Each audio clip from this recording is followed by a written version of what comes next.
Hoppers get the glory, but crickets catch the fish, and I've found that a cricket to be a very versatile pattern, and sometimes it will work when nothing else will. The Letort Cricket is a classic terrestrial pattern developed by Ed Shenk of Carlisle, Pennsylvania, and what I'm holding here is an actual Letort Cricket tied by Shenk. In fact, here's a Letort Hopper, also tied by Ed Shenk.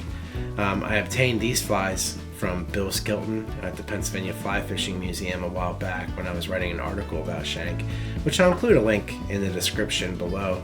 I hope you'll check that out. I'm very proud of that article. You know, when I've looked up most recipes for this fly, it calls for a 3XL long hook, and I'm lining this up here with a 94831 Mustad size 16, which is a 2XL long shank. So that's what we're going to tie this on today. Starting with some 12-aught black thread. Take that back to about in line with where the barb of the hook is. And I'm just going to use a small amount of black dry fly dubbing. This is super fine dry fly dub. And I'm just going to take that body up about halfway.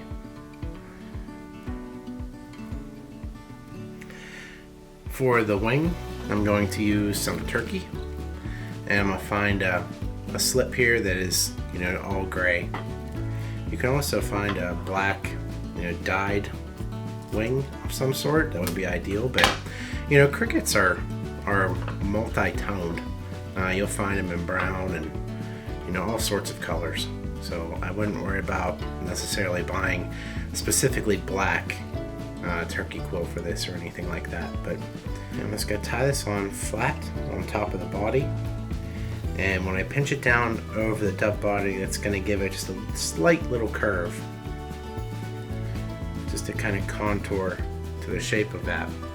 And ideally we don't want that to fray, because part of the allure of this pattern is that it traps just a slight little air bubble up in that pocket when it hits the water, and that's what gives it that really lifelike look when it's floating on the water surface. And that one turned out pretty good right there. And I'm gonna dab a little bit of head cement right over top of that quill, and that will just kind of hold all that in place so that it doesn't fray. Like I said, I want that to stay together. And that's really one of the things that separates the Letort cricket and hopper from other styles of hoppers and crickets. It's that flat wing on top of the body with that little curve, whereas a lot of the other ones are tent-shaped wings. So it just gives a little different profile, and like I said, the main thing is that air bubble that gets trapped up under that pocket right there. That's something that a lot of those other flies, you know, you're not going to get that same effect. For the wing and head, we're using black deer hair. I'm going to cut off just a little chunk to use for the wing. You see, I pull it out of our stacker. It's mostly aligned.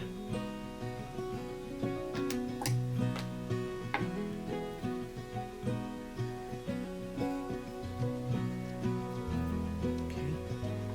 We're going to tie these in so that the tips are just about in line with the tip of that wing. And I make this wing pretty thick on my Letort crickets. Right after I've taken just a loose gathering wrap or two, and the next two are going to be fairly tight.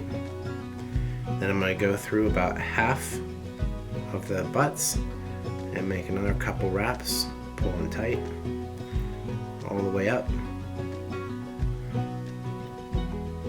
Then I'm just going to work all these back to expose the eye of the hook.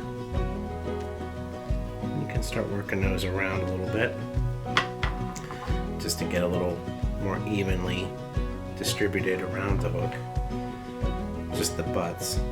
And then I'm going to cut another little clump of deer hair for the head, and for this I'm going to trim off the soft tips there. And no need to worry about stacking this, so I'm going to lay these right over top of the eye of the hook, right through the middle. Take a gathering wrap, Pull it tight and spin. Here we go. Pull everything back, find the eye of the hook again.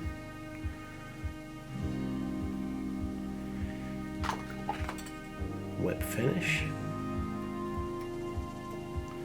And now comes the fun part, which is trimming that head to shape. The first thing I like to do is find our wing. Make sure I don't cut into that.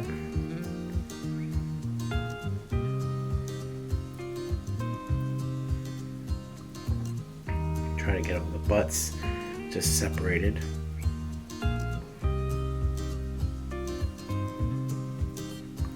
And my first cut is just going to be taking the bottom part almost flush with the hook shank.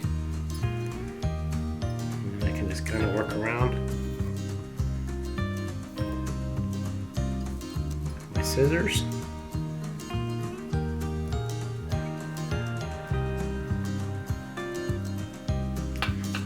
If you like, you can use a razor blade. This is just a Stonefo razor blade holder and trimmer.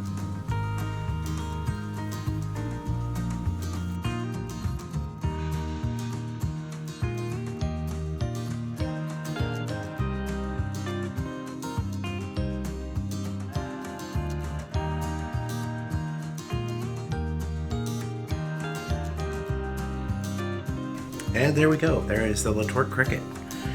You could even, keep messing around with that until you have the head trimmed exactly how you want it. But, it's okay if it's a little rough. It doesn't have to be perfect. It'll still catch fish.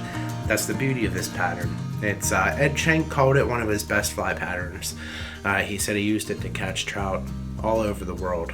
And I believe it, because it still works today all over the world. Thanks for watching.